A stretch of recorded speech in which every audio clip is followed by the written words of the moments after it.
So, dito tayo kay cookies naman. So, kanina mali yung kay cookies natin. So, 45 days na, ay 49 days na pala after EI ito si cookies natin. Papatayin natin si cookies. Ayan. Sungit ni cookies Sungit. Okay.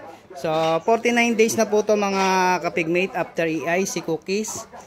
Ayan. Kung dun sa kabila halata na natin na buntis si Jelly. So, ito may pagkahalata na rin siya.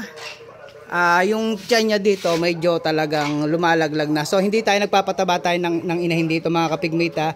Pero mapapansin nyo sa nipple niya, mapula-mapula. Ang pagkahalata naman dito sa pagkabuntis ni medyo bukol na yung tiyan niya, laglag. Pero 49 days pa lang siya.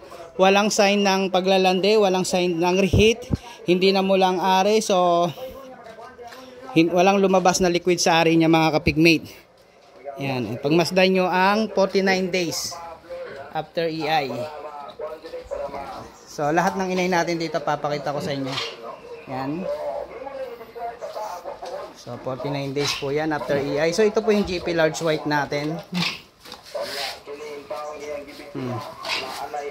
Pagmasdan muna natin, kilatisin nyo 49 days after EI.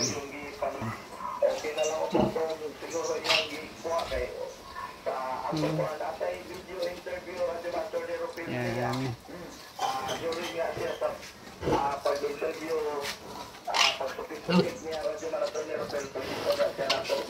Yan po si cookies 49 days after EI. So yun lang. Next batch tayo on isa susunod na panababoy tayo.